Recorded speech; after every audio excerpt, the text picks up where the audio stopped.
Hello everyone. अब अपन इस lecture में स्टडी करेंगे cost of acquisition, index cost of acquisition and cost of improvement and index cost of improvement, और फिर कुछ एग्जांपल्स लेके अपन सॉल्व भी करेंगे। ओके, तो बहुत इंटरेस्टिंग लेक्चर है, बहुत लॉजिकल लेक्चर है ये। इसमें बहुत सारे लॉजिक्स आपको समझ में आएंगे, खास करके जो इंडेक्सेशन का लॉजिक है यानी इन्फ्लेशन का जो लॉजिक है वो भी आपको इसी लेक्चर में समझ में आएगा। तो शुरू करते हैं। देखो, कॉस्ट ऑफ एक्विजिशन डिफाइंड है सेक्शन 55 सबसेक्शन 2 के अंदर, और कहता है कि cost of acquisition is a price which the assessee has paid और the amount which the assessee has incurred for acquisition of the asset, obviously. और एक अकाउंटिंग का लॉजिक आपको इसमें याद रखना है कि whatever expenses we incur to bring the asset into existence are also added. जैसे कि हमने बिल्डिंग खरीदा तो उसका स्टैम्प ड्यूटी पे किया, स्टैम्प ड्यूटी, रजिस्ट्रेशन फीस वगैरह at the time of purchase, वो भी अपन ऐड कर देंगे, यानी उसको अपन कैपिटलाइज कर देंगे in the cost of the asset. Okay, तो अकाउंटिंग का लॉजिक आप सबको मालूम है ना। All expenses incurred to bring the asset into existence will be included in the cost of acquisition. फिर उसमें एक फंडा है कि where the asset is acquired before 1/4/2001, if the asset is acquired before 1/4/2001, the cost of acquisition shall be the actual cost of acquisition or the fair market value of that asset on 1/4/2001, whichever is higher. कुछ समझ में नहीं आया, क्यों ऐसा है ना? तो चलो इसको पहले अपन स्टडी करते हैं। Let's understand this concept. तो ये पूरा इन्फ्लेशन का कॉन्सेप्ट है जो आपको मैं पहले समझाता हूँ। बहुत सिंपल वर्ड्स में समझाऊंगा, बहुत सिंपल लॉजिक है और बहुत ही सिंपल है। एक बार में समझ में आ गया तो फिर आप कभी भूलेंगे नहीं। अब इसका लॉजिक जो शुरू होता है वो एसएफएम से होता है। तो आई होप कि आप लोगों ने एसएफएम पढ़ा होगा। टाइम वैल्यू ऑफ मनी का कॉन्सेप्ट आप सब जानते हैं, है ना। तो इन्फ्लेशन जो है, इन्फ्लेशन की वजह से क्या होता है कि value of money continuously falls down. Inflation का मतलब ही है rise in prices. Rise in prices का मतलब होता है fall in the value of money. एक तरफ जैसे तराजू लो, और तराजू में अगर आप एक तरफ सोना रखते हैं और दूसरी तरफ गोल्ड नहीं मेरे भाई, लोहा रखते हैं, सोना और लोहा, तो एक जितना वजन जब आएगा तो दोनों बराबर में आएंगे, लेकिन volume wise they will be different. Volume wise they will be different. और अगर एक का वैल्यू कम हो जाए तो क्या होगा कि वो ऊपर उठ जाएगा और दूसरे जिसका वजन ज्यादा है वो कम हो जाएगा, यानी नीचे आ जाएगा। तो इसी तरह से एक तरफ आप पैसा रखो और वो पैसे से जो चीज खरीदी जा सकती है वो एक तरफ रखो। फॉर एग्जाम्पल कि ये कैलकुलेटर है मेरे पास, ये कैलकुलेटर 200 रुपए का आता है, तो मैं एक तरफ 200 रुपए रख दूंगा और एक तरफ कैलकुलेटर रख दूंगा, तो ये दोनों बराबर ही के हो गए, सेम लेवल। लेकिन कुछ समय बाद क्या होगा, कुछ सालों बाद, कि यही कैलकुलेटर 250 रुपए का हो जाएगा। इसका मतलब क्या हुआ, कैलकुलेटर का वजन तो बढ़ नहीं रहा, कम भी नहीं हो रहा, लेकिन जो पैसा है, इस तरफ मेरे हाथ में पैसा है, इमेजिनरी पैसा, इस पैसे का परचेजिंग पावर डिप्लीट हो रहा है। Fall in value of money का मतलब होता है fall in the purchasing power of money. तो ये जो 200 रुपए था उसका परचेसिंग पावर कम हो गया। 200 रुपए वैसे ही दिखेगा, नोट वैसे ही रखा है, उसका परचेसिंग पावर कम हो गया है। अब ये कैलकुलेटर वो नहीं खरीद सकता, तो मुझे 50 रुपए और ला के वहां रखने पड़ेंगे, तब इसके इक्विवेलेंट में आएगा। यानी ये कैलकुलेटर भी 250 रुपए का हो गया है, क्योंकि 200 रुपए का वैल्यू कम हो गया, 50 रुपए से घट गया, इसलिए मेरे को 50 रुपए उसमें एडिशनल रखने पड़े to have the same purchasing power. इसको कहते हैं इन्फ्लेशन, है ना। समझ में आया आपको? Very good. वैसे इकोनॉमिक्स में भी पढ़ा था आपने और एसएफएम में भी पढ़ा है। अब होता क्या है कि टाइम के लैप्स होने से पैसे का वैल्यू कम होते रहता है। तो मान लो कि यहां आपने एक एसेट एक्वायर किया था, मान लो कि ये है 1993 1993 में आपने एक एसेट एक्वायर किया था, शायद आप पैदा हुए थे तब, है ना, या नहीं हुए थे, आई डोंट नो, उसके बाद ही हुए होंगे आप लोग। तो मान लो कि 93 में एक एसेट हमने एक्वायर किया था, और अभी 2018-19 के अंदर, मान लो जनवरी 2019 के अंदर हमने इस एसेट को बेच दिया, सेल।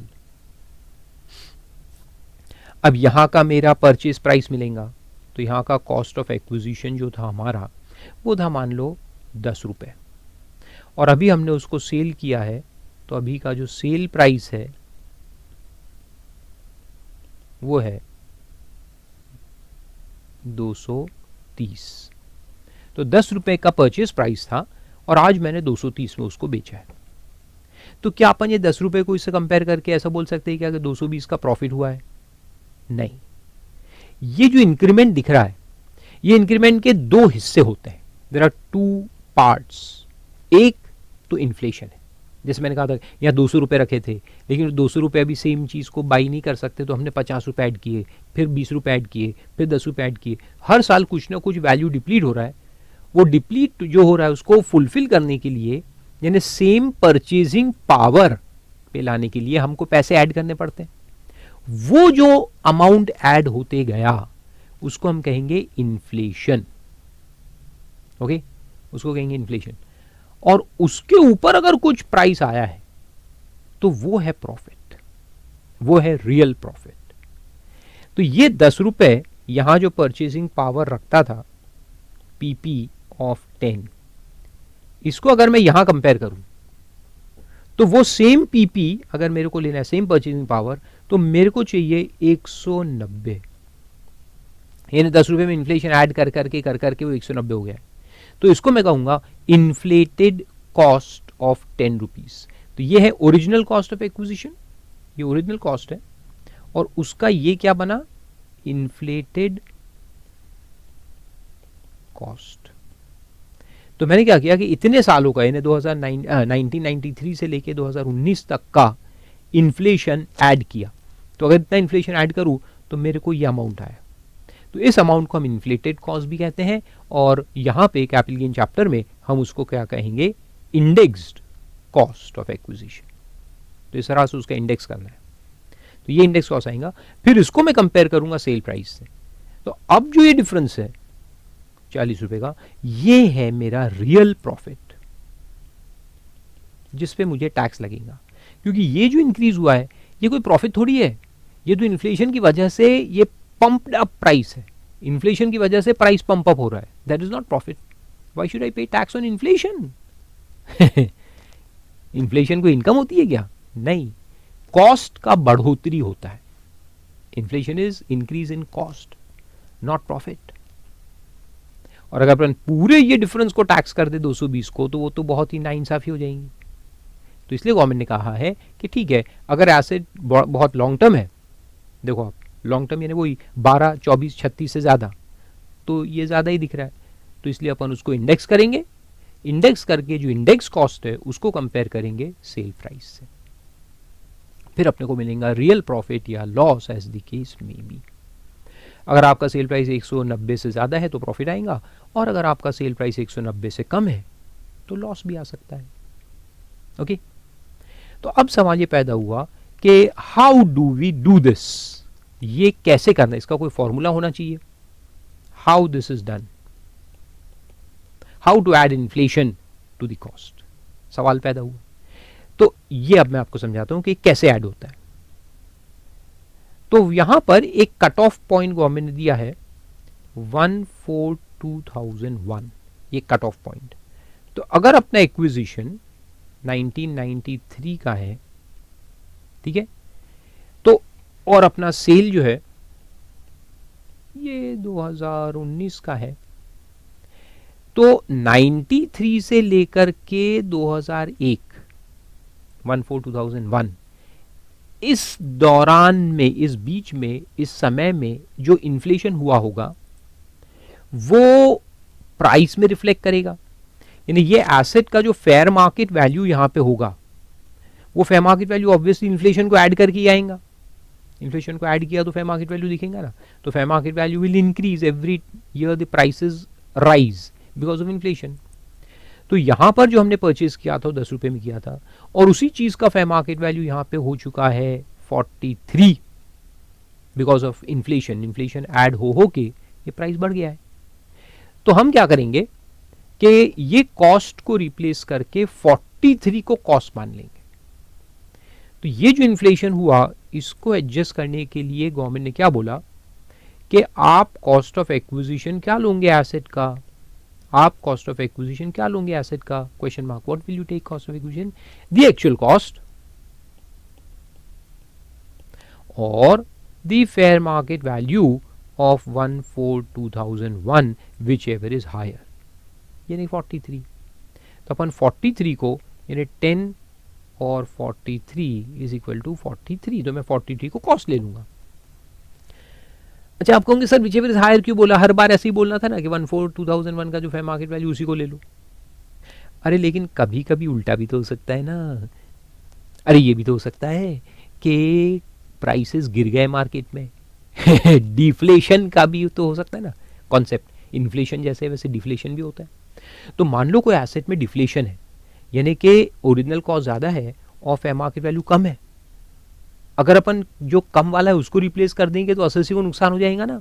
अगर मान लो ये 7 है और 7 को अगर हम 10 की जगह रिप्लेस कर दे तो कॉस्ट कम हो गया, कॉस्ट कम हो गया तो यहाँ प्रॉफिट ज़्यादा दिखेगा, तो 80 को नुकसान तो नहीं होना चाहिए। इसलिए गवर्नमेंट ने कहा विच एवर इज हायर ले लो। कहने का मतलब कि अगर ये फेयर मार्केट वैल्यू गिर गया है, 10 से भी कम हो गया है, तो उसको इग्नोर करो, then you consider 10 only as your cost. यानी अगर डिफ्लेशन होगा तो हम इसको एडजस्ट नहीं करेंगे, इन्फ्लेशन होगा तो एडजस्ट करेंगे, ऐसा कहने का मतलब है। यानी चित मैं जीता पट तुम हारे, यानी दोनों तरफ से 80 के फायदे में है, बढ़ेगा तो लेंगे, कम होगा तो नहीं लेंगे। समझ में आ रहा है? Very good. तो ये देखो, ये इतना इन्फ्लेशन तो यहाँ एडजस्ट हो गया। अब यहां से लेके यहां तक का जो इन्फ्लेशन है, अब यहां से यहां तक का जो अपने को ऐड करना है 2001 से 2019 19 साल का, वो कैसे करेंगे? तो उसको ऐड करने का फॉर्मूला यूज करते हैं। तो फॉर्मूला कैसे यूज करेंगे कि गवर्नमेंट ने एक टेबल बनाया है, कैपिटल इंडेक्स का टेबल। तो वो देखो, आप बुक में आ जाओ, ये 55 255 बन दिया है ना, फिर उसके बाद देखो ये फॉर्मूला भी है, मैं बताता हूँ आपको, लॉजिकली पूरा समझाता हूँ। नेक्स्ट पेज पे देखो आपको ये टेबल दिखेगा। तो ये कॉस्ट इन्फ्लेशन इंडेक्स का टेबल है, जैसे सेंसेक्स है ना अपना, बीएससी का, निफ्टी भी है, एनएससी का, वैसे ये टेबल है। तो ये टेबल 2001 से देखो शुरू हुआ है। तो 2001 से 2 जो पहला साल था उसका बेस इंडेक्स उन्होंने 100 रखा। तो ये 100 कैसे रखा ये भी मैं आपको समझाता हूँ, इसका लॉजिक समझाता हूँ कि ये बनते कैसे हैं। ओके, लेकिन अभी बस इसको पढ़ो आप। फिर 2-3 में 105 हो गया, यानी 5 इन्फ्लेशन है जिसको हमने ऐड किया, तो ये इंडेक्स बढ़ के 105 हो गया। तो as you can see the index is rising. फिर 109 हुआ, 113, 17, 22। तो ये जो राइजिंग है, देखो नंबर्स आर राइजिंग, 148, फिर यहाँ से 167 तक गया, उसके बाद इधर 184 2011-12 से लेके अभी तक जो अपना प्रीवियस ईयर है 2018-19 उसमें हो गया है 280। कहने का मतलब कि अगर आपके पास 100 रुपए यहां होते 1-2 में, तो वो 100 रुपए आज इंडेक्स होके इन्फ्लेट होके कितने हो गए? 280। तो ये अपने इंडाइसेस है जिसको हम यूज करेंगे फॉर कैलकुलेशन पर्पस। तो अपने को करना क्या है, देखो बहुत बहुत सिंपल। अगर मेरे पास एक कॉस्ट है जो 2001 के पहले का है, तो पहले तो मैं वो फेयर मार्केट वैल्यू को रिप्लेस कर दूंगा, 43 आ गया। अब 43 को मैं 100 से डिवाइड करूंगा, यानी ये फर्स्ट ईयर के इंडेक्स से डिवाइड करूंगा और मल्टीप्लाई करूंगा 280 से, तो मेरे को मेरा इंडेक्स्ड कॉस्ट मिल जाएगा। देखो आप कैलकुलेटर पे करके देखो, 43 अपना आया था ना, तो 43 अभी हम लिखेंगे भी उसको, अभी सिर्फ कैलकुलेटर पे करके देखो, डिवाइड बाय 100 मल्टीप्लाइड बाई 280, तो वो आता है 120.4। तो 43 जो यहाँ पे था 1/4/2001 का फेयर मार्केट वैल्यू, वो बढ़ के हो जाएगा 120.4। तो वो आएगा अपना इंडेक्स कॉस्ट ऑफ एक्विजिशन, फिर उसको अपन सेल कंसिडरेशन से माइनस करेंगे। तो देखो ये 43 यहाँ पे आया। अब ये 43 को मैं लूँगा और उसको मल्टीप्लाई करूँगा 280 से, डिवाइड करूँगा 100 से, तो ये आ जाएगा 120.4। This is my index cost of acquisition as on 2019 January, यानी 18-19 में जब भी हम बेचेंगे तो ये उसका इंडेक्स कॉस्ट आएगा। अब उसको सेल कंसिडरेशन से आप कंपेयर कर लो। So this is how we have to calculate. आया समझ में? तो ये केस कौन सा है, जब 2001 के पहले का कोई परचेज है, तो उसमें दो काम करने हैं। अगर 2001 से पहले का परचेज है, एक्विजिशन है, तो दो काम करने हैं। पहले तो 2001 तक का अपन निकालेंगे, तो उसमें फॉर्मूला क्या है, एक्चुअल ओरिजिनल कॉस्ट या fair market value of 1/4/2001 whichever is more, ये करके अपन यहाँ तक पहुँच जाएंगे। फिर यहाँ से यहाँ तक कैसे पहुँचना, तो वो फॉर्मूला पे डालेंगे। इंडेक्स का फॉर्मूला बोलते हैं इसको अपन, फॉर्मूला ऑफ इंडेक्सेशन, यानी कि फॉर्मूला फॉर एडिंग इन्फ्लेशन। दूसरा पॉइंट है वो भी बहुत सिंपल है कि अगर मेरा ये 2001 का परचेज कट ऑफ डेट है 1/4/2001, लेकिन मेरा परचेज ही उसके बाद है ना। अगर मेरा एक्विजिशन मान लो 2007 में है और मेरा ट्रांसफर 2019 में है, तो फिर अपन क्या करेंगे, फिर सीधा फॉर्मूला ही चूज करेंगे। तो 2007-8 पकड़ लेता हूं मैं, और 18-19 में अपना सेल है।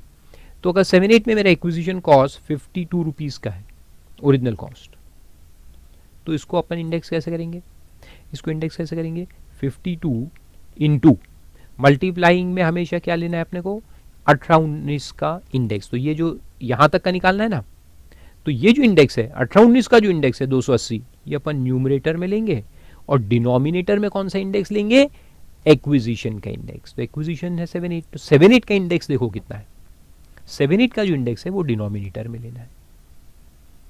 तो 7-8 का इंडेक्स देखो क्या है, 129 है, 7-8 का 129। तो ये 129 जो है ये अपन डिनोमिनेटर में लेंगे।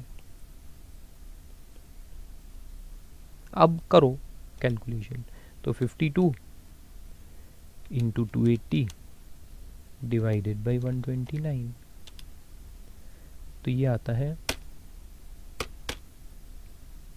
कैलकुलेटर भी तो बड़ा प्रॉब्लम है यार।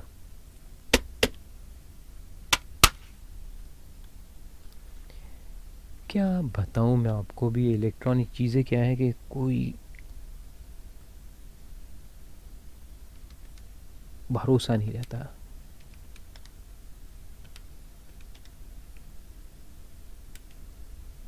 सच चलता है जैसे एहसान कर रहा है मेरे पे, दिख भी नहीं रहा क्या कर रहा है।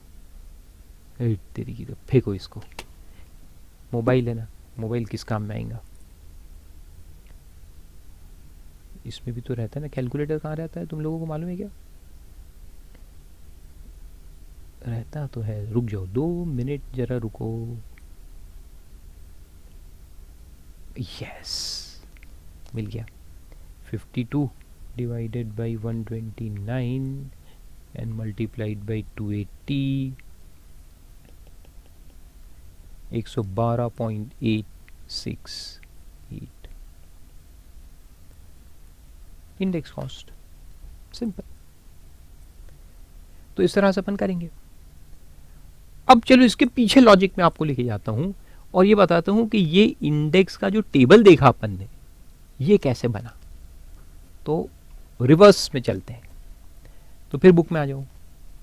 अच्छा, इंडेक्स कैसे करना समझ में आ रहा है ना, उसका लॉजिक और अब समझाता हूं सब डिटेल में और समझ में आएगा। तो देखो ये पूरा इंडेक्स का टेबल है अपना, 1-2 से शुरू हुआ था, 100 से, और अभी कहाँ पहुंच गया है, 280 पे पहुंच गया है। ये टेबल गवर्नमेंट बनाता कहाँ से है, यहाँ लिखो दिखा है इन्फ्लेशन इंडेक्स, ये as notified by the government. ये गवर्नमेंट नोटिफाई करता है, हर साल एक नोटिफिकेशन आता है कि इस साल का इंडेक्स ये रहेगा। जैसे इस साल का नोटिफिकेशन है 18-19 का कि 280 रहेगा। तो ये गवर्नमेंट ने नोटिफाई किए कहाँ से, ये आते कहाँ से, तो उसके ऊपर देखो क्या लिखा है, कॉस्ट इन्फ्लेशन इंडेक्स मिला।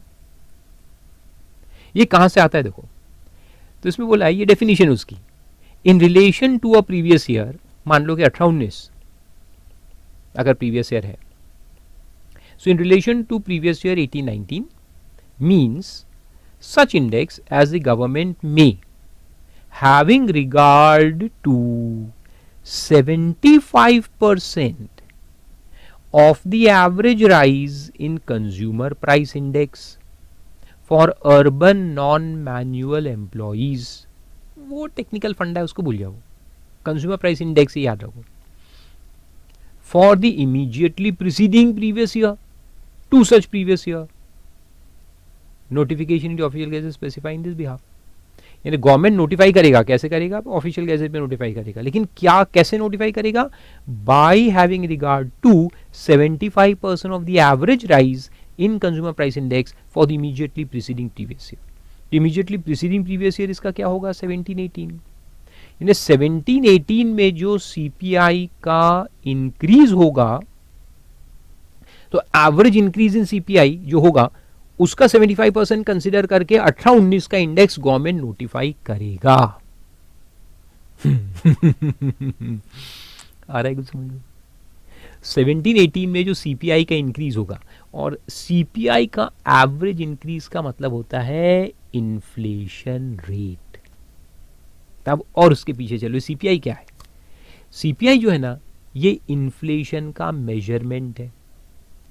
तो स्टैटिस्टिकल डिपार्टमेंट जो है गवर्नमेंट का, वो इन्फ्लेशन बताते हैं ना अपने को, हर वीक में इन्फ्लेशन फिगर आता है। Every Saturday you will get a new inflation figure कि अभी ये इन्फ्लेशन इतना चल रहा है। तो वो क्या करते हैं कि हज़ारों कमोडिटीज़ जो मार्केट में है, हज़ारों कमोडिटीज़, तेल से लेकर के, चावल से लेकर के, आलू तक, और वेजिटेबल्स भी, और बाकी मैन्युफैक्चर्ड गुड, सब चीज़ों को वो मार्केट ट्रेंड देखते रहते हैं, उसका एनालिसिस करते हैं कि पिछले सैटरडे को मार्केट में ये सब चीज़ों के प्राइसेस ये थे, और इस सैटरडे को ये है, फिर अगले सैटरडे को ये है, फिर अगले सैटरडे को ये है। तो every week they see the ruling market prices of all these commodities. फिर उसमें देखते हैं कि भाई आलू का प्राइस बढ़ा तो प्याज का प्राइस कम भी हुआ, यानी कोई एक कमोडिटी में इन्फ्लेशन होगा, यानी प्राइस बढ़ेगा तो कितने परसेंटेज से बढ़ा, कोई एक आध में कम भी होगा, किसी में स्टेबल भी रहेगा, फिर एक में बढ़ा, फिर एक में कम होगा, ऐसे चलते रहेगा। तो वो इन सब का फिर एवरेज करेंगे, एवरेजिंग होगा, हजारों कमोडिटी का इंक्रीज डिक्रीज सब निकालेंगे, फिर उसको एवरेज करेंगे। तो वो जो एवरेज इंक्रीज आएगा, ऑब्वियसली एवरेज में इंक्रीज ही चाहेगा, because we are in inflationary economy, तो मैक्सिमम कमोडिटी के प्राइस बढ़ते ही है, कम कभी कभी एक आध चीज़ के होते हैं। जैसे पेट्रोल का प्राइस 2.5 रुपये से बढ़ गया, फिर 20 पैसे से कम होगा, 30 पैसे से कम होगा, तो ऐसे कम होते होते भी 1-8 रुपये तक कम आएगा, फिर अचानक 2-4 रुपये से बढ़ जाएंगे। तो वैसे चलते रहता है, खैर उसको जाने दो। तो एवरेज तो इंक्रीज ही दिखेगा कि भाई इस हफ्ते 2% इंक्रीज हो गया, 3% हुआ, 4% हुआ, तो वो इन्फ्लेशन कहलाता है। और यहाँ पर अपन क्या करेंगे कि इसका साल भर का एवरेज निकाल लेंगे कि किसी महीने में ज़्यादा इन्फ्लेशन हुआ, किसी में कम भी हुआ, कम ज़्यादा ऐसे चलते रहता है। तो अपन एवरेज करेंगे पूरे साल का। ये अपने को नहीं करना है, गवर्नमेंट खुद करके देता है कि इस साल में इन्फ्लेशन 17% था, 12% था, 13% था, तो that is average of the whole year. तो 17-18 में जो गवर्नमेंट ने एवरेज निकाला हुआ है पूरे साल का, इसको कंसिडर करते हुए हम 18-19 का इंडेक्स जो है वो डिसाइड कर लेंगे। फिर 18-19 में जो इंक्रीज होगा, जो इन्फ्लेशन होगा, उसकी वजह से 19-20 का इंडेक्स डिसाइड होगा। तो देखो ये कैसे होता है, मैं आपको समझाता हूं एक एग्जांपल लेकर, बहुत सिंपल होता है। अब देखो 2001-2 बेस ईयर था, तो बेस ईयर का इंडेक्स अपन एक बेस यानी 100 रुपये ले लिया। 100 का फिगर एक बेस होता है कि मान लो कि जो भी आज के प्राइसेस है कमोडिटी के पूरे इंडिया के, वो 100 रुपये है।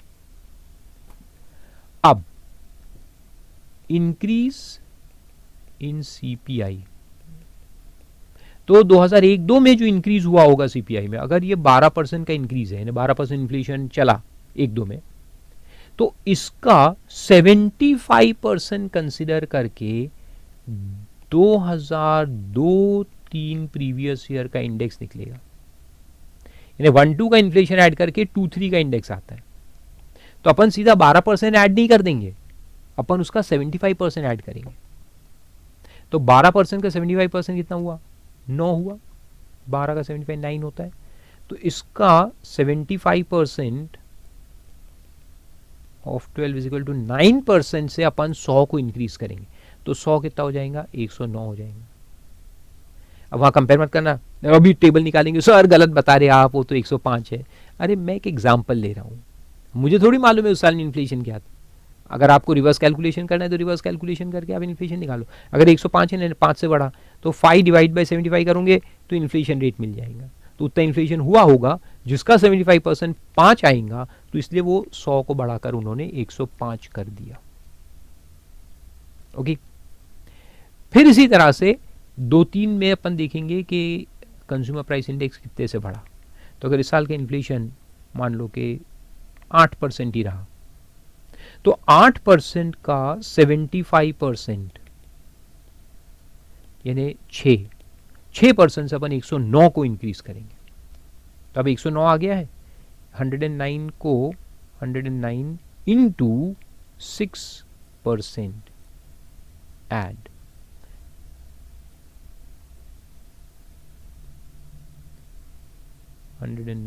इंटू 6% से उसको इंक्रीज करेंगे तो 6% आता है 109 का 6, तो 6 ना, तो ये आ जाएगा 109 है तो 115 फिर इधर आएगा।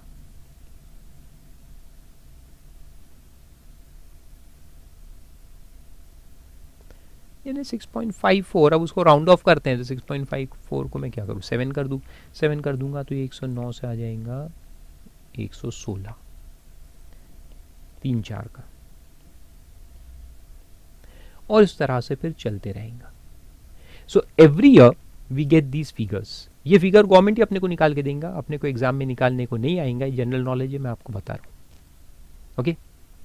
तो हर साल इस तरह से इंडेक्स गवर्नमेंट नोटिफाई करते रहेगा। अब इसका लॉजिक इसलिए मैंने समझाया और इसलिए ज़रूरी आपको जानना कि पूरा इन्फ्लेशन जो है मार्केट में, एक्चुअल मार्केट में जो इन्फ्लेशन है वो पूरा अपने को नहीं मिलता एज अ बेनिफिट, अपने को सिर्फ 75% मिल रहा है। यानी कहने का मतलब क्या है कि मैंने एक एसेट यहाँ 100 रुपये में खरीदा, ठीक है, और उसका ये 100 रुपये, और इसमें एक्चुअल इन्फ्लेशन ऐड हुआ है, और एक्चुअल मार्केट इन्फ्लेशन के हिसाब से देखो तो सेल के वक्त ये हो जाना चाहिए 180, लेकिन मेरे को 180 नहीं मिलेगा कॉस्ट। ये एक्चुअल इन्फ्लेशन है, लेकिन हमको जो इंडेक्स कॉस्ट ऑफ एक्विजिशन मिलेगा ना वो इससे कम रहेगा। यहां पे कहीं तो भी आएगा, मान लो कि 160 के ऐसा कुछ तो भी आएगा। तो ये अपनाएगा इंडेक्स कॉस्ट ऑफ एक्विजिशन, जिसको अपन सेल कंसिडरेशन से कंपेयर करेंगे। तो अगर सेल कंसिडरेशन 200 है तो ये 200 और 160 का जो डिफरेंस है ये अपना कैपिटल गेन आएगा। कहने का मतलब कि 75% इन्फ्लेशन तो आपको अलाउ हुआ, यानी वो प्रॉफिट नहीं आया, लेकिन 25% इन्फ्लेशन जो है वो प्रॉफिट में ऐड होगा, उसके ऊपर आपको टैक्स भरना पड़ेगा। So what is the logic? 25% inflation is still taxable even after indexation. So indexation से अपने को 75% इन्फ्लेशन का बेनिफिट मिल जाता है, it goes into the cost, cost को इंक्रीज कर देते हैं, लेकिन 25% इन्फ्लेशन जो है वो आज भी टैक्सेबल होता है। Got it? Very good. तो एक बार फिर लास्ट में समझा दूं लॉजिक कि ये हमारा ओरिजिनल कॉस्ट है बहुत साल पहले का, मान लो 100 रुपये, और आज अपन ने सेल किया है, और मेरा सेल कंसिडरेशन जो है वो तो बहुत ज़्यादा है, ये मेरा सेल कंसिडरेशन है, ठीक है। अब प्रॉफिट निकालने के लिए हम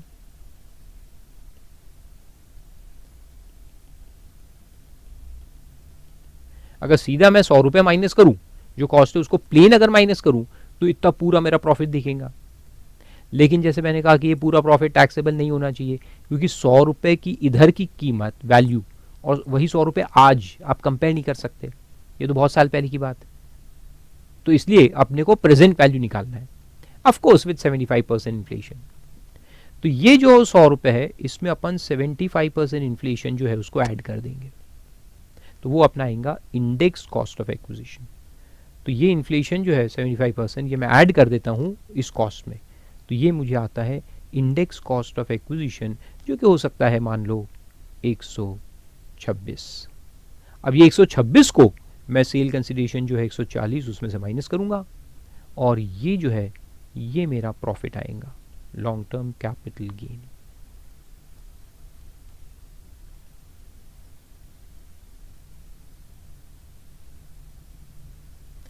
बहुत तरीकों से समझाया है, ग्राफ बना के भी समझाया है, लॉजिक से भी समझाया है, तो आई थिंक अब आपको बिल्कुल क्लियर हो गया होगा कॉन्सेप्ट। Very good. तो चलो वापस चलते हैं। तो ये इंडेक्सेशन का कॉन्सेप्ट है, लेकिन वहां देखो नोट दिया है उसके नीचे, वेरी इंटरेस्टिंग नोट, कि इंडेक्सेशन इज नॉट अलाउड। इतना सब समझाने के बाद बोलता है कि इंडेक्सेशन अलाउ नहीं होगा in the following cases. Number 1, equity share in a company or a unit of equity oriented mutual fund or business trust referred to in section 112A. अब ये 112A जो है ये क्या है कि long term capital gain equity share, ये अपन listed की बात कर रहे हैं, जो लिस्टेड इक्विटी शेयर होता है जिसपे एसटीडी पे होता है, सिक्योरिटी ट्रांजैक्शन टैक्स जहाँ पे होता है, जो मार्केट में अपन डील करते हैं, वो 17-18 तक तो एग्जाम था टोटली, लेकिन 18-19 से ये जो लॉन्ग टर्म गेन है, long term gain of equity share, उसको टैक्स किया है।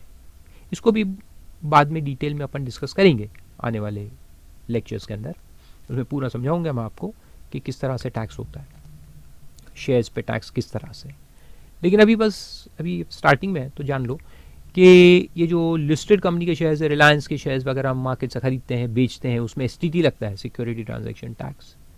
तो उसमें जो लॉन्ग टर्म गेन आता है पहले पूरा एग्जेम्प्ट हुआ करता था, कई सालों तक एग्जेम्प्ट था, 17-18 तक एग्जेम्प्ट था। प्रीवियस ईयर 18-19 से ये टैक्सेबल किया गया है at a concessional rate of 10%। 10% पे टैक्स किया उसको, लॉन्ग टर्म गेन को 10% पे टैक्स किया। तो उसका सेक्शन है ये 112A, बाद में अपन स्टडी करेंगे। लेकिन एक कंडीशन डाला है गवर्नमेंट ने कि ये लॉन्ग टर्म गेन जो हम निकालेंगे टैक्स लगाने के लिए, वो विदाउट इंडेक्सेशन निकालेंगे, यानी आपको इंडेक्सेशन का बेनिफिट नहीं देंगे। तो यार ये लोग ऐसे ही करते, एक हाथ से कुछ छीन लेते हैं फिर एक हाथ से कुछ देते हैं। यानी मेरे हाथ में क्या है, बादाम है, तो वो छीन लेंगे और उसकी जगह कुछ और मेरे हाथ में पकड़ा देंगे, चने पकड़ा देंगे, चने खाओ, तो बादाम वापस कर दो, चने खाओ। कभी कभी चने ले लेंगे तो बादाम खाओ, ऐसा रहेगा। तो ठीक है, अब जाने दो, क्या करेंगे।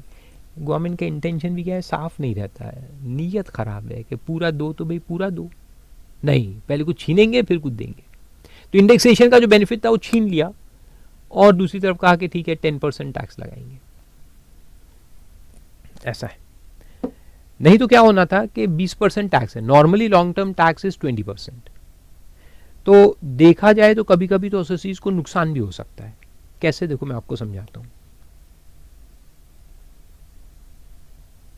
मान लो कि ये मेरा ओरिजिनल कॉस्ट ऑफ एक्विजिशन है, एक शेयर्स का, इक्विटी शेयर का कॉस्ट ऑफ एक्विजिशन है 100 रुपए, और उसका सेल कंसिडरेशन बाद में जब हमने उसको बेचा तो सेल कंसिडरेशन आ गया 140। तो अब क्या होगा कि, और मान लो कि इसका इंडेक्स कॉस्ट, अगर मैं इंडेक्सेशन करता, अगर इतने साल का मैं इंडेक्सेशन करता नॉर्मल कोर्स में, तो ये इंडेक्स कॉस्ट आना चाहिए मान लो कि 135। तो अगर मैं इंडेक्स करता हूं तो मेरा प्रॉफिट तो 5 रुपए का आता है, और 5 रुपए पे 20% टैक्स लगना चाहिए। लॉन्ग टर्म कैपिटल गेन 5 रुपए, इसके ऊपर 20% जो नॉर्मल टैक्स अगर लगाए तो कितना टैक्स आना चाहिए, 1 रुपी, 1 रुपए का टैक्स आना चाहिए। अब उन्होंने बोला कि नहीं, आपको हम 10% ही टैक्स लगाएंगे, 20% नहीं 10% टैक्स लगाएंगे, लेकिन कंडीशन ये लगा दिया कि इंडेक्सेशन नहीं देंगे। तो इंडेक्सेशन नहीं देंगे, ये नहीं, ये 100 रुपए का 100 रुपए ही आएगा मेरा कॉस्ट। तो अगर 100 रुपए ही कॉस्ट आएगा तो मेरा प्रॉफिट तो 40 रुपए हो जाता ना, तो यहाँ मेरा प्रॉफिट एज पर 112A, ये जो सेक्शन लगाया हमारे लिए, ये प्रॉफिट है 40, और 40 का वो लोग बोलते हैं कि हम आपको 10% टैक्स लगाएंगे, यानी कि 4 रुपये।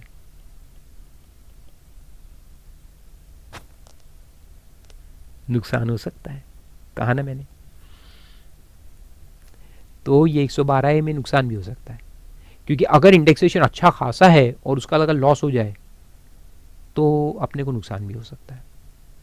हाँ, किसी केस में फ़ायदा भी हो सकता है। फ़ायदा कब होगा कि अगर मेरा इंडेक्स कॉस्ट, ये थोड़े कम साल है, तो इंडेक्स कॉस्ट 100 रुपये का 105 ही होने वाला था, तो 100 का 105 अगर होता तो मेरा 35 रुपये का फ़ायदा होता। 35 रुपये पे 20% से टैक्स ज़्यादा आता, 7 रुपीज़ आने वाला था, अब मेरे को 4 रुपये ही आएगा, तो वहाँ मेरा फ़ायदा भी हो सकता है। तो लॉस तो बनाते government, but you have to be careful, कभी लॉस भी हो सकता है, कभी प्रॉफिट भी हो सकता है, as the case may be. मैंने कहा था ना पहले, देखो पहले लेक्चर से कहा है, ये चैप्टर बड़ा दिमाग लगाने वाला चैप्टर है। ये इतना, ये आसानी से भी समझ में आ सकता है, इसको सिर्फ कैलकुलेशन करा दूं मैं आपको धड़ धड़ धड़ धड़, तो 10 घंटे में ख़त्म भी हो जाएगा लेक्चर, और आप कहेंगे वाह सब प्रॉब्लम जम रहे। और अगर समझाने बैठूँ, अंदर घुसूँ, तो ऐसा भी हो सकता है कि सर ये चैप्टर का ABC भी समझ में नहीं आया। So it's a very deep chapter, और इस चैप्टर के अंदर आप क्या क्या नहीं कर सकते, सोचो। The biggest tax planning that can be done is in capital gains, याद रखना मेरी बात। चलो खैर, ये समझ में आया आपको। तो it is all mathematical equations. तो खैर गवर्नमेंट ने लॉ तो बना दिया, लॉ बना दिया, हम कुछ नहीं कर सकते। तो 112A बनाया गवर्नमेंट ने, उसमें बोला कि ये जो शेयर है आपका लिस्टेड वाला, वो लॉन्ग टर्म भी अगर है तो उसको इंडेक्सेशन नहीं देंगे, तो इंडेक्सेशन का सवाल ही खत्म हो गया। अब सीधा सीधा अपने को प्रॉफिट निकालना है, sale consideration minus original cost of acquisition, और उस पर 10% से टैक्स लगेगा। आए समझे? तो वो पहला पॉइंट। इसके प्रैक्टिकल जब मैं कराऊंगा आपको शेयर्स वाले क्वेश्चंस, तो समझ में आ जाएगा, so don't worry right now. 3 चीज़ों को लगता है ये, equity share, listed equity share, फिर units of equity oriented mutual fund, उसके यूनिट्स जो होते हैं इक्विटी ओरिएंटेड, डेट वाले नहीं, इक्विटी वाले, and unit of business trust. Business trust क्या होता है ये भी बाद में आपको समझ में आएगा, उसका पूरा चैप्टर है बाद में, असेसमेंट ऑफ वेरियस एंटिटीज के अंदर बिजनेस ट्रस्ट। अभी सिर्फ नाम याद रखो। फिर दूसरे नंबर पे है bonds and debentures. Bonds and debentures जो है, डेट इंस्ट्रूमेंट्स जो अपन कहते हैं बॉन्ड्स डिबेंचर्स, इस पे भी आपको नहीं मिलेगा, एक्सेप्ट यानी other than capital index bonds issued by government. Capital index bonds के बाजू में लिख दो अलाउड, इसमें इंडेक्सेशन अलाउड है। क्यों, लॉजिक में आपको समझाता हूं अभी। And sovereign gold bonds issued by RBI under the sovereign gold bond scheme of 2015, इसमें भी अलाउड है। ओके, चलो देख ही लेते हैं बाकी भी, फिर इसका मैं लॉजिक आपको समझाता हूँ बॉन्ड्स का। फिर एक स्लम सेल है, स्लम सेल का लॉजिक बाद में समझाऊंगा जब ये सेक्शन अपन देखेंगे। स्लम सेल अभी सिर्फ अंडरलाइन कर लो, स्लम सेल कुछ मत समझो। Then computation of gain under first proviso to section 48। अभी कुछ नहीं समझ में आएगा, लेकिन जब हम जाएंगे फर्स्ट प्रोविजो में तो सब समझ में आ जाएगा। And long term capital gain under section 115 AB AC AD, ये नॉन रेसिडेंट वाले कुछ सेक्शंस है, ये अपने को समझ में आएंगे इंटरनेशनल टैक्स जब अपन पढ़ेंगे ना, उसमें ये वाले सेक्शंस पढ़ेंगे अपन इंटरनेशनल टैक्स में, एप्लीकेबल टू नॉन रेसिडेंट्स। तो वहाँ आपको समझ में आएगा कि क्यों, इसका लॉजिक क्या है।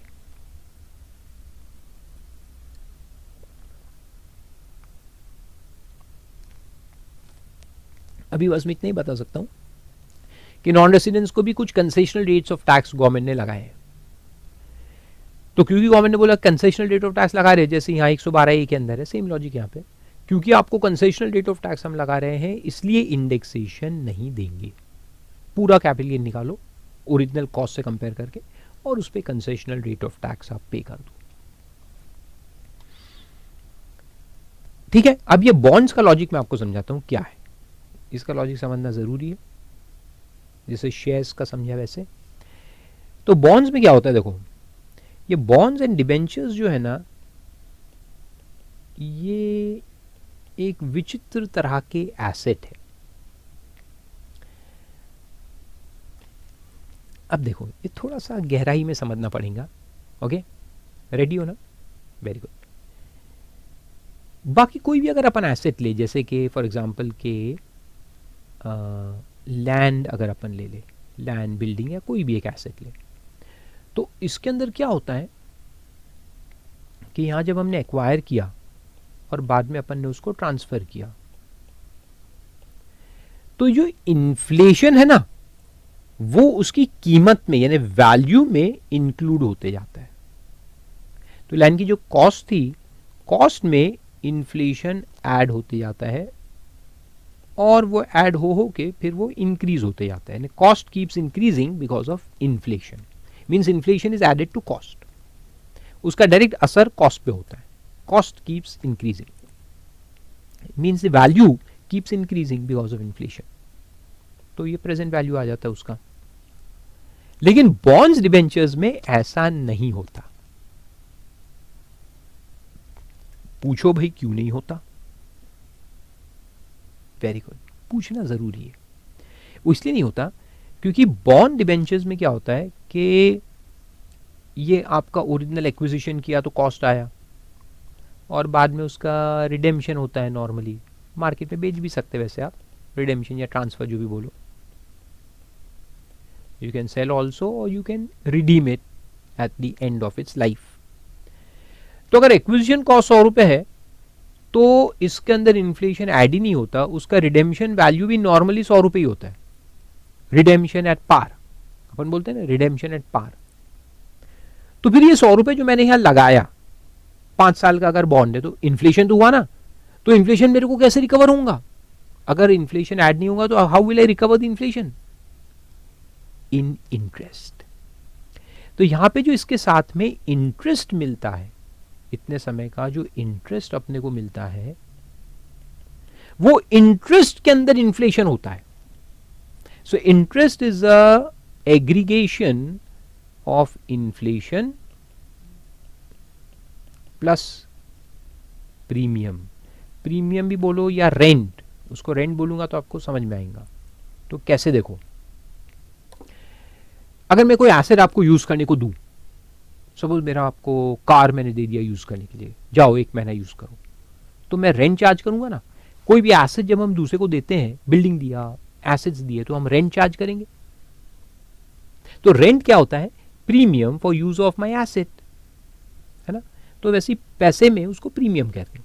So I will charge premium from you या rent for using my money. आप मेरा पैसा यूज कर रहे तो मेरे को रेंट चाहिए। तो मान लो मैंने आपको 100 रुपए उधार दिए, I gave you 100 rupees loan. तो मैं चाहता हूं कि यार मेरे को 5% तो कमाई होनी चाहिए, यानी मैं 5% रेंट चार्ज करूंगा आपसे। तो आप मेरे को 100 रुपए पे 5 रुपए रेंट देंगे हर साल कि आप मेरे 100 रुपए यूज कर रहे हैं। दूसरा प्रॉब्लम यह है कि वैल्यू डिप्लीट होता है। जो मैंने 100 रुपए दिए उसका भी तो वैल्यू कम हो गया ना, बिकॉज ऑफ इन्फ्लेशन। उसका परचेसिंग पावर डाउन हो गया, मान लो 6 रुपए से डाउन हो गया, इन्फ्लेशन 6% चल रहा है। तो मैं अपना नुकसान क्यों उठाऊंगा? I want my money back. जब मैंने कहा कि 1 साल बाद आप मेरे को मेरा पैसा वापस करो, तो पैसा वापस करो का मतलब 100 रुपए नहीं है, सेम परचेसिंग पावर वापस करो। तो सेम परचेसिंग पावर वापस करने के लिए आपको 6 रुपए ऐड करके मेरे को देना पड़ेगा। तो अगले साल आप मेरे को क्या क्या देंगे? 100 रुपए देंगे, 6 रुपए देंगे और 5 रुपए भी देंगे, यानी आप टोटल मेरे को 11 रुपए एक्स्ट्रा देंगे। 100 रुपए प्लस 11, 11 कैसे? 6 प्लस 5। तो वो 6 जो आप देंगे वो इन्फ्लेशन है और 5 मेरा इंटरेस्ट है, दोनों मिला के प्रीमियम है, तो दोनों मिला के 11 इंटरेस्ट हो जाता है। So I will charge 11% interest from you if I am expecting the value to fall by 6% and I want 5% rent also for my money, for my asset that I am giving you to use, तो मैं आपसे 11% interest charge करता हूं। तो वो interest जो है ना उसमें इन्फ्लेशन भी कवर होता है। देखो, तो जो इन्फ्लेशन होने वाला है वो मैं आपसे रिडेम्पशन प्राइस में इंक्लूड करके नहीं लूंगा, इंटरेस्ट में ही ले लूंगा, इससे फिर रिडेम्पशन वैल्यू एट पार रहेगा। तो वो 6 रुपए जो इन्फ्लेशन हो रहा है हर साल, वो मैं यहीं पे आपसे रिकवर कर ले रहा हूं इन द फॉर्म ऑफ इंटरेस्ट। तो इंटरेस्ट प्लस माई प्रीमियम, ऐसे मिला के मैंने ले लिया। इसलिए कैपिटल गेन में जब हम कैलकुलेशन करेंगे, मान लो कि एसेट लॉन्ग टर्म है, तो ये जो सेल कंसिडरेशन आएगा रिडेम्पशन वैल्यू, इसमें इन्फ्लेशन ऐड होके आया क्या? नहीं। तो जब यहां पे ऐड नहीं हुआ तो आप कॉस्ट में क्यों ऐड करोगे? नहीं करने का। लैंड में क्या होता है कि जो सेल वैल्यू आ रहा है, सेल वैल्यू में इन्फ्लेशन है, तो हम कॉस्ट में भी इन्फ्लेशन ऐड करते हैं ताकि वो इन्फ्लेशन से सेट ऑफ हो जाए। लेकिन यहां तो सेल कंसिडरेशन में इन्फ्लेशन है ही नहीं, तो कॉस्ट में भी ऐड नहीं करने का, यानी कि इंडेक्सेशन नहीं देने का। Got the logic? इसलिए बोला है कि बॉन्ड्स डिबेंचर्स के केस में इंडेक्सेशन नहीं दिया जाएगा, लेकिन उसके 2 एक्सेप्शंस हैं। पहला एक्सेप्शन है कैपिटल इंडेक्स बॉन्ड। तो गवर्नमेंट ने क्या किया, देखो कि ये कैपिटल इंडेक्स बॉन्ड इशू किया। ये जो बॉन्ड है ना, इसका वर्किंग थोड़ा अलग होता है।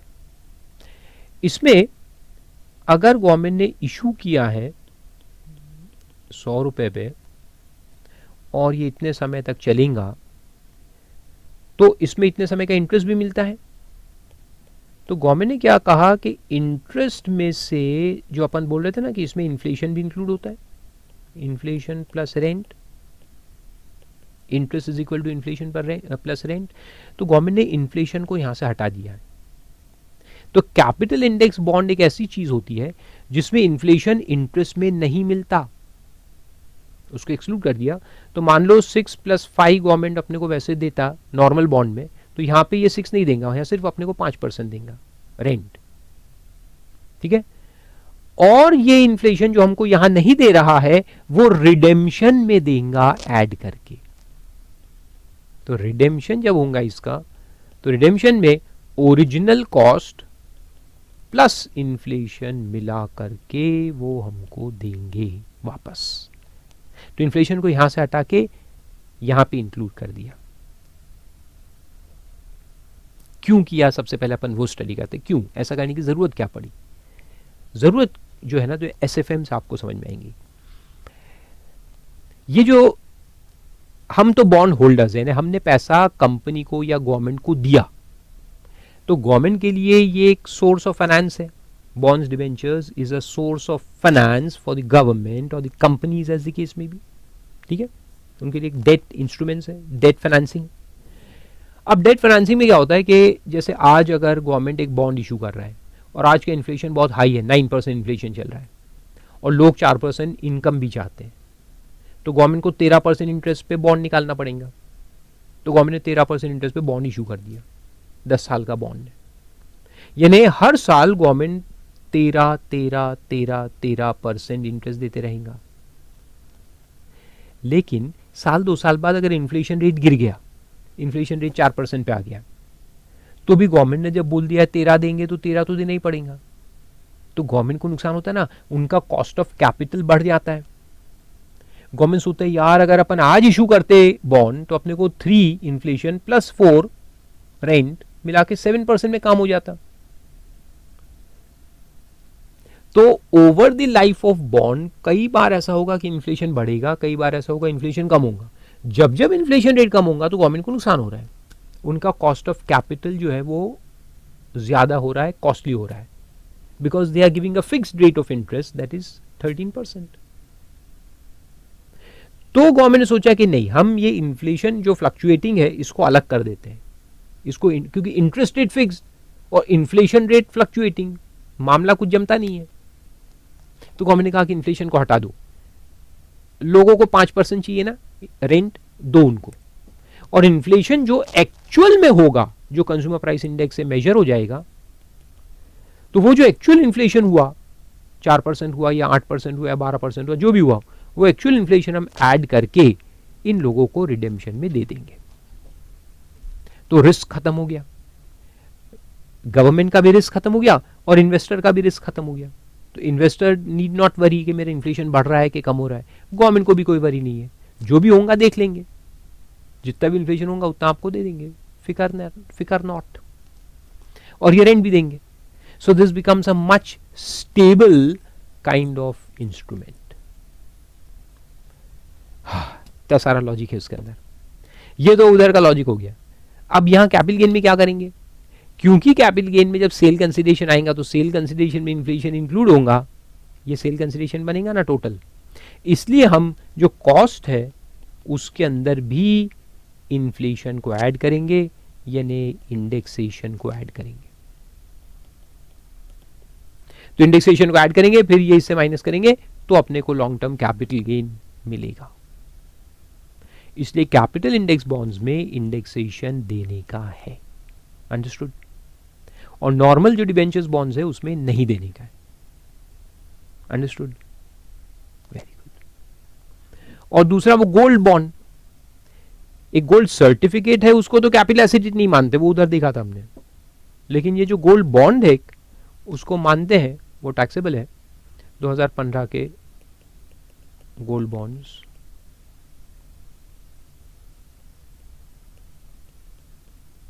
सॉवरेन गोल्ड बॉन्ड्स, तो इसमें क्या होता है, ये भी एक डेरिवेटिव है, this is a kind of derivative.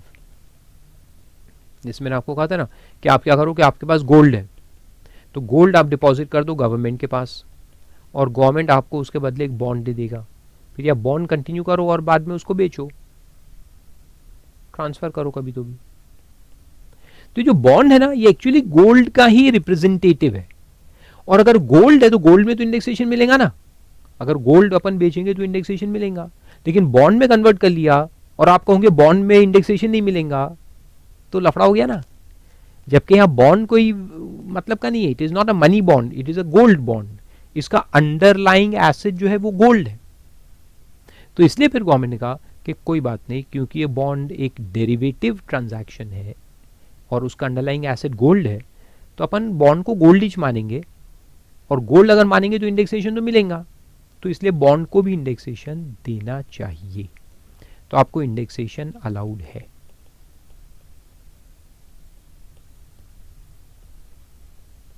Understood,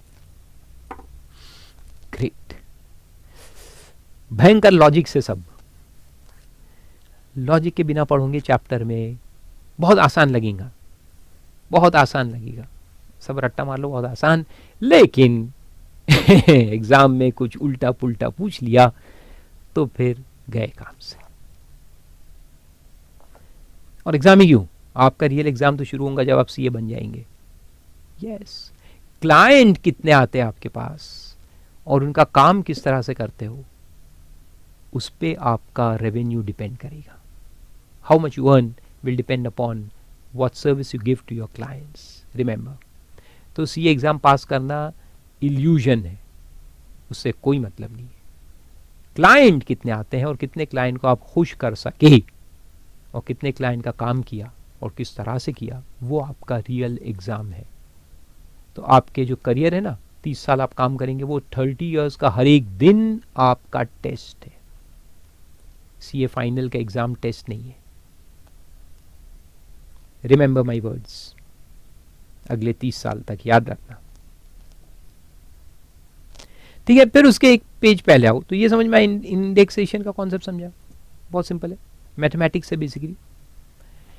और फिर उसमें कॉस्ट ऑफ इंप्रूवमेंट भी है, तो वो भी देख लेते हैं, बहुत सिंपल है। कॉस्ट ऑफ इंप्रूवमेंट यानी मैंने आपको पहले भी समझाया, जो एडिशंस हम करते हैं, जैसे ओरिजिनल घर मैंने खरीदा, फिर उसमें कुछ 2 फ्लोर एडिशनल कंस्ट्रक्शन किया, इधर उधर कुछ कुछ करते रहते अपन, उसको कहते हैं हम improvements. Improvements have to be capital in nature, हाँ, and not revenue expenses. Garden को मेंटेन करवाया, माली अपॉइंट किया, तो क्या उसको मैं ऐड करूंगा क्या? नहीं, वो रेवेन्यू नेचर के खर्चे हैं। यहां जो कैपिटल खर्चे हैं वो ही आएंगे। तो देखो उसमें लिखा है cost of improvement means as follows, goodwill of a business और राइट टू मैन्युफैक्चर, प्रोड्यूस और प्रोसेस एनी आर्टिकल और थिंग नील। इसका लॉजिक अपन समझेंगे बाद में। ये पूरे जो इंटेंजिबल्स यहाँ दिए ना, goodwill and right to manufacture वगैरह वगैरह, इसका नील लेना पड़ता, और बिजनेस उसमें आगे प्रोफेशन भी ऐड कर दो,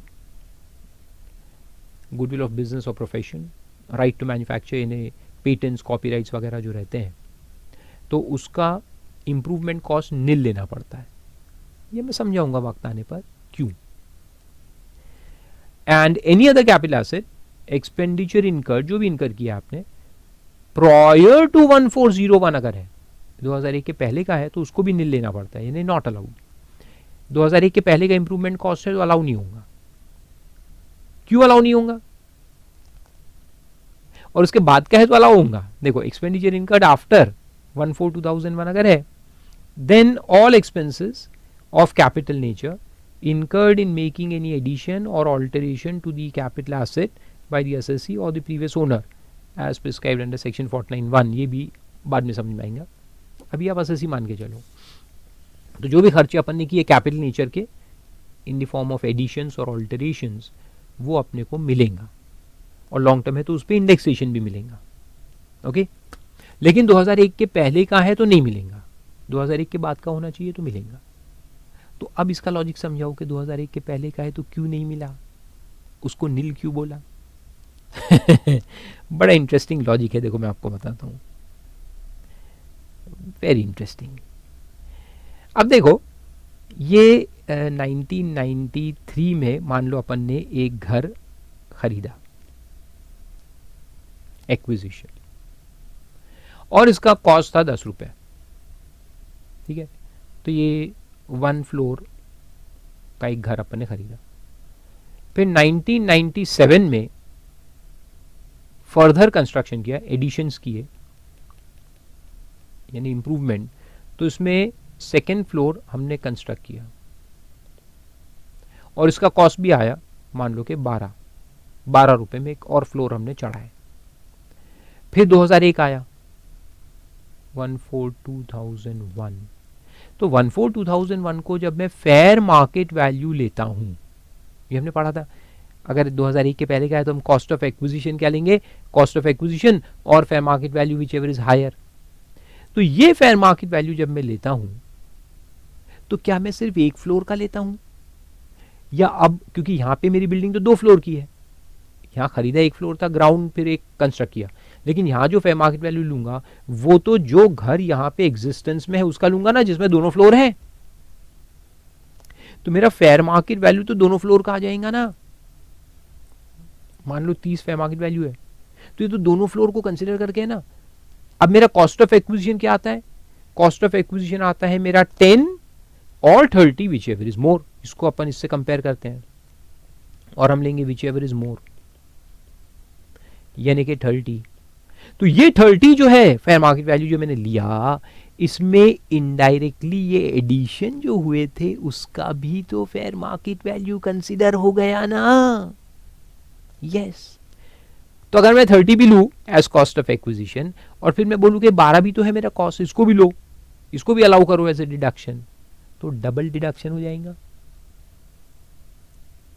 इसलिए गवर्नमेंट ने कहा है कि ये जो एडिशन आप करोगे 2001 के पहले वाले, इसको हम अलाउ नहीं करेंगे। क्यों नहीं करेंगे? क्योंकि वो फेयर मार्केट वैल्यू में कंसीडर हो चुका होगा।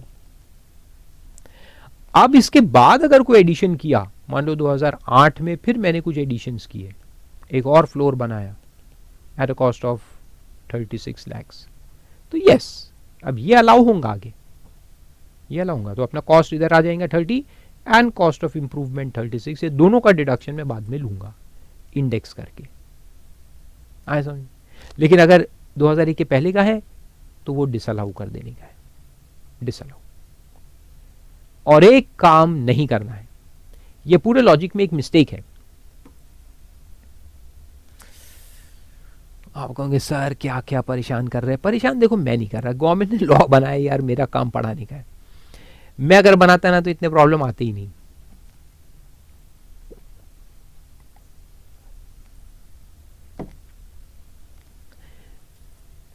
अनफॉर्चुनेटली मैंने नहीं बनाया। आप लोग सब मेरे को इलेक्ट कर लो, पार्लियामेंट में फाइनेंस मिनिस्टर बना दो, ऐसे लॉ बनाऊंगा किसी को तकलीफ इतनी होगी, हर इंसान को, हर सीए स्टूडेंट को 90 मार्क्स से कम मिलेंगी इतनी, इतना आसान बना दूंगा। मगर क्या करूं, आप लोग मेरे को इलेक्ट नहीं करते। अच्छा चलो मैं गलती बताता हूं, इसमें क्या गलती क्या है। देखो किस लॉजिक पे गवर्नमेंट ने बोला कि अलाउ नहीं करेंगे, इस लॉजिक पे बोला कि इसका फेयर मार्केट वैल्यू यहां कंसीडर हो चुका होगा। अरे लेकिन अगर मान लो कि मेरा फेयर मार्केट वैल्यू ठीक है, दोनों का लिया मैंने, दोनों का लिया, लेकिन वो फेयर मार्केट वैल्यू अगर मेरा 10 से भी कम है, या मान लो देखो ये दोनों को अगर मिला हो तो 22 होता है ना, यानी मेरा एक्चुअल कॉस्ट ऑफ एक्विजिशन 10 है प्लस इंप्रूवमेंट जो एक्चुअल खर्चा हुआ वो 12 है, तो दोनों मिला के मेरा खर्चा तो 22 का हो गया। But what if this fair market value is less than 22, अगर ये फेयर मार्केट वैल्यू सिर्फ 17 ही है तो फिर क्या करेंगे? फिर मैं कंपेयर तो इसको करूंगा 10 और 17 विच एवर इज मोर 17, तो 17 को तो मैं ले लूंगा, लेकिन ये 12 का क्या हुआ? फिर जो एक्चुअल कॉस्ट था वो तो गया ना, मेरा तो नुकसान हो गया ना, क्योंकि मेरा एक्चुअल कॉस्ट 10 प्लस 12 कितना था? 22 था। तो गवर्नमेंट ने कहना क्या था? गवर्नमेंट ने कहना ये था कि cost of acquisition low plus all cost of improvements incurred before 1/4/2001, जितना भी इंप्रूवमेंट 2001 से पहले हुआ है वो सबको ऐड करो, 10 और 12 को ऐड करो 22 को, फिर उसको कंपेयर करो फेयर मार्केट वैल्यू के साथ और लो विच एवर इज हायर, तो फिर बराबर होता। लेकिन उन्होंने ऐसा नहीं कहा। So keep in mind assessee का नुकसान हो सकता है। हाँ? और आपको सही सॉल्यूशन निकालना एग्जाम में, तो अपनी अकल मत लगाना, आप इन दोनों को ऐड करके फिर कंपेयर मत करना, आंसर हो जाएगा 0। अपने को सिर्फ कॉस्ट ऑफ एक्विजिशन को कंपेयर करना है फेयर मार्केट वैल्यू के साथ और लेना है विच एवर इज हायर, और ये जो इंप्रूवमेंट है उसको टोटली इग्नोर करने का है, इसको कंसिडर नहीं करने का है। गवर्नमेंट ने साफ बोला है कि it will not be allowed as deduction, nil 0 लेने का है। Okay, so in some situation assessee might be at a loss. क्या करें? कुछ नहीं कर सकते। तो इस तरह समझ में आए इंप्रूवमेंट कॉस्ट कैसे लेना है। एक तो गुडविल वगैरह में सीधा 0 लेना है, और बाकी कोई भी कैपिटल एसेट में 2001 के पहले का है तो 0 लेना है, 2001 के बाद का है तो लेना है। फिर उसके इंडेक्सेशन के फॉर्मूला भी दिया है, ये तो आपको समझा ही दिया मैंने। कॉस्ट ऑफ एक्विजिशन का फॉर्मूला क्या है? Cost of acquisition into index, तो न्यूमरेटर में कौन सा इंडेक्स लेंगे? Of the year in which the asset is transferred, तो ट्रांसफर के ईयर का जो 18-19 है अपने लिए, तो उसका अपन न्यूमरेटर में लेंगे, और डिनोमिनेटर में क्या लेंगे? डिनोमिनेटर में लेंगे फर्स्ट हेल्ड बाय द एसेसी, यानी ईयर ऑफ परचेज बेसिकली, तो जो परचेज का साल है उसका डिनोमिनेटर में लेंगे। तो इधर ये लाइन है। Okay, and similarly for improvement cost into inflation index of the year in which improvement is made, transfer divided by the year in which improvement was made। तो जिस साल में इंप्रूवमेंट किया उसका डिनोमिनेटर में लो, और न्यूमरेटर में क्या लोगे? आज का साल, जिस साल में हमने ट्रांसफर किया है।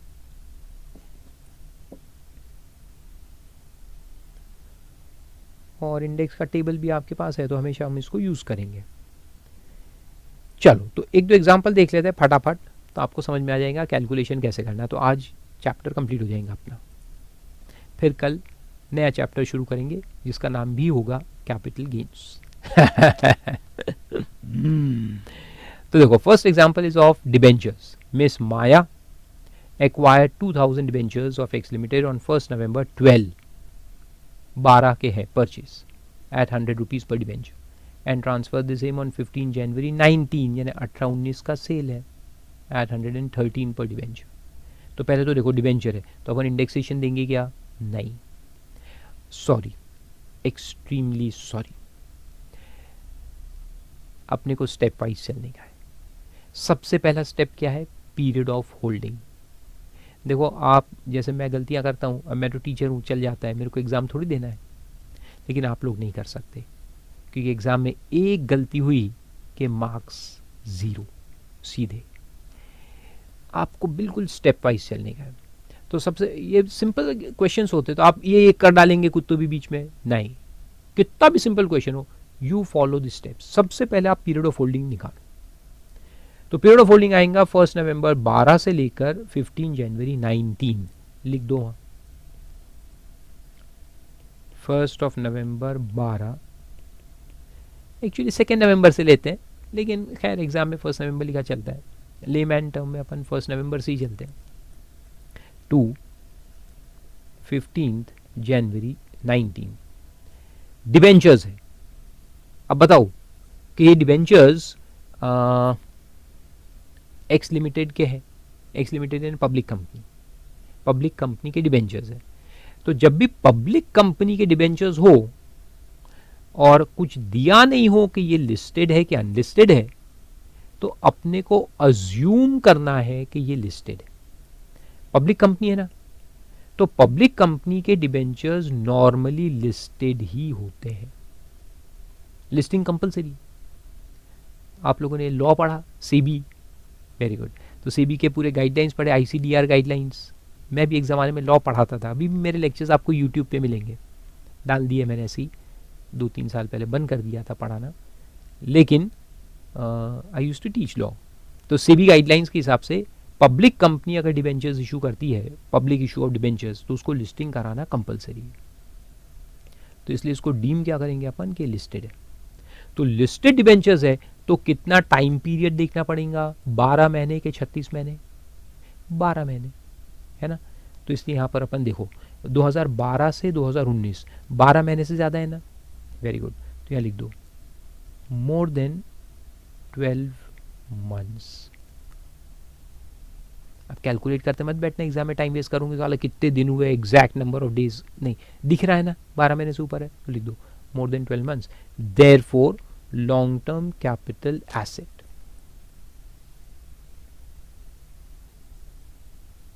ओके, तो सबसे पहला डिसीजन यही है, लॉन्ग टर्म है कि शॉर्ट टर्म है, depending upon period of holding. फिर लो सेल कंसिडरेशन, तो सेल कंसिडरेशन दिया है 113 और डिबेंचर्स कितने, 2000 इंटू 113।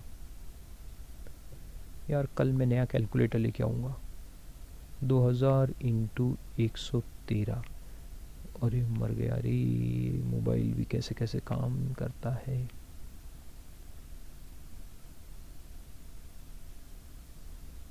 $2,26,000। फिर आता है less cost of acquisition, debentures है, डिबेंचर्स में इंडेक्सेशन नहीं मिलता है ना, नो इंडेक्सेशन, इसलिए अपन प्लेन कॉस्ट लेंगे, तो वो आएगा 2000 into 100, 2 lakhs। Therefore, there will be a long-term capital gain of 26,000.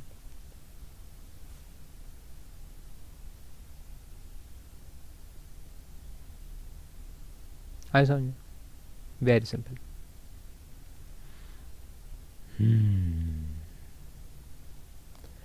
और फिर उसी में देखो दूसरा एग्जांपल दिया है कैपिटल इंडेक्स बॉन्ड्स का। Miss Chhaya acquires 5,000 capital index bonds issued by Government of India on 10 January 13 at 100 per bond and further 3,000 bonds on 1st September 17 for 130 per bond. All the bonds were transferred on 10 July 18 at 148 per bond. तो दो अलग अलग purchases है, 5,000 और 3,000, और cell एक साथ है पूरे 10 जुलाई 18 को 148 के हिसाब से। कंप्यूटर कैपिटल गेन, तो अब देखो दो है, एक 2013 के है, तो 2013 से लेके 2018 तक जो है वो लॉन्ग टर्म है, और कैपिटल इंडेक्स गवर्नमेंट के है, तो ये भी अपन मान के चलेंगे कि लिस्टेड है। This are also deem to be listed. हमेशा नोट एक नीचे लिखते जाना, we have assume that these bonds are listed, अगर क्वेश्चन में कुछ दिया नहीं है तो। वैसे एग्जाम में दिया रहता है कि लिस्टेड है कि अनलिस्टेड है। अनलिस्टेड डिबेंचर्स बॉन्ड्स रहेंगे तो 36 मंथ्स देखना है, लिस्टेड होंगे तो 12 महीने देखना है। ग्रेट। और ये दूसरे जो 3,000 बॉन्ड है ना, ये देखो 1 सितंबर 17 का परचेज है और जुलाई 18 में सेल है। सितंबर 17 टू जुलाई 18, एक साल के अंदर हो गया है ना, एक साल से कम हो गया, 12 महीने से कम हो गया, तो ये क्या रहेंगे, शॉर्ट टर्म। इसलिए एक साथ कैलकुलेशन मत करना, फॉर गॉड सेक। एक लॉन्ग और एक शॉर्ट है तो दोनों का कैलकुलेशन अलग अलग होगा। ठीक है इंडेक्सेशन नहीं मिल रहा, लेकिन फिर भी क्योंकि टैक्स रेट्स अलग अलग है, टैक्स रेट्स अपन बाद में पढ़ेंगे, तो इसलिए दोनों का कैलकुलेशन अलग अलग करने का। तो देखो सबसे पहले अपन 5000 बॉन्ड्स पे निकालेंगे period of holding.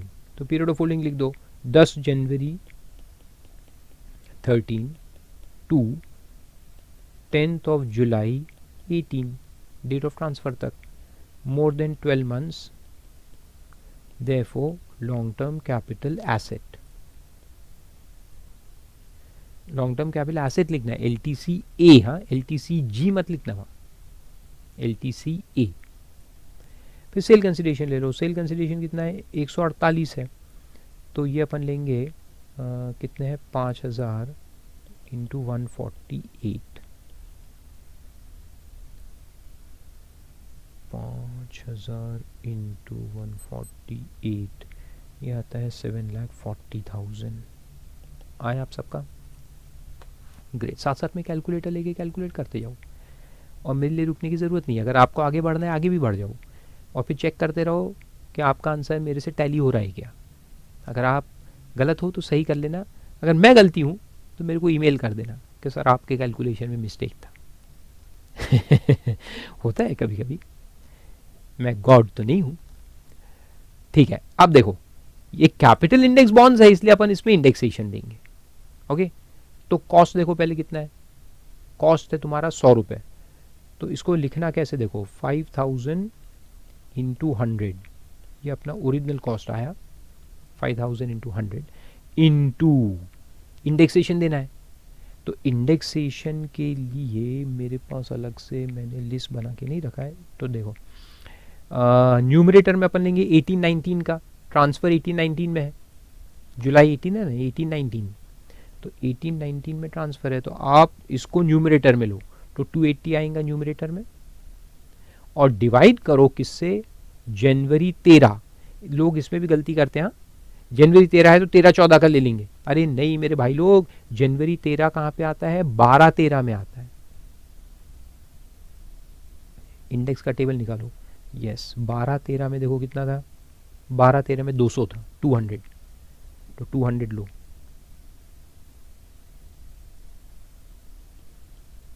So 280 upon 200। अब करो 5 lakh divided by 200 multiplied by 280, तो ये आता है 7 लाख। 7 लाख आ गया, तो ये क्या हो जाएगा 40,000 का लॉन्ग टर्म कैपिटल गेन आएगा। गलती से यहाँ लॉस लिखा है, इसको लॉस को काट करके लिख दो गेन।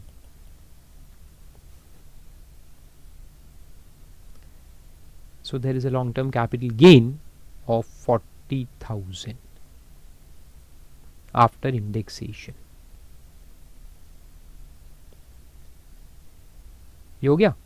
फिर 3,000 का निकालो, 3,000 तो शॉर्ट टर्म है, तो उसका भी पीरियड ऑफ होल्डिंग लिखो, देखो कहाँ से है 1 September 17, 1917 to 10th of July 18, less than 12 months, therefore short term capital asset. 1 साल से कम दिख रहा है ना, तो ये 6 महीने 8 महीने वो निकालते मत बैठना, बस लिख दो less than 12 months, therefore short term. Sale consideration 3,000 into 148, sale तो उतना ही है ना 148, 3,000 into 148, 4,44,000 less cost of acquisition. Short term है, शॉर्ट टर्म में कभी इंडेक्स नहीं मिलता, याद रखना, शॉर्ट टर्म नो इंडेक्सेशन। तो इसमें ले लो 3,000 इंटू कितना, कितने में खरीदे थे ये अपन ने, 130 के हिसाब से खरीदे थे, 3,000 into 130,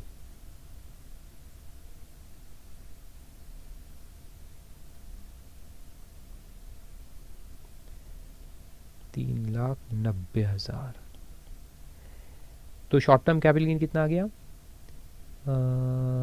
54,000 short term capital gain. Simple.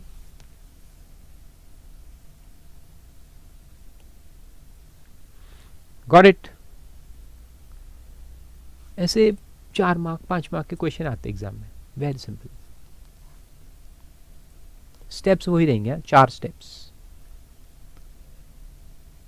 फिर एक क्वेश्चन है, तो ये आज के लिए आपको होमवर्क दूंगा मैं, करके रखना, फिर नेक्स्ट लेक्चर में अपन इससे स्टार्ट करेंगे। बहुत सिंपल है, समझा देता हूँ कैसे करना है। बिल्डिंग है जो एक्वायर किया था उसने 1987 में, यानी 2001 के पहले की है, at a cost of 3 lakhs। He makes the following improvements to the same. तो पहला इंप्रूवमेंट 98 का है, यानी 2001 के पहले का है, तो इसको क्या करने का है, इग्नोर करने का है। This will be ignored, no deduction. फिर दूसरा 2007 का है, इसको मिलेगा, और 2015 का है, इसको भी मिलेगा। ये दो को अपन माइनस करेंगे। और एसेट जो है वो लॉन्ग टर्म है, क्योंकि 87 का परचेज है, और सेल क्या है, देखो 17-18 का सेल है।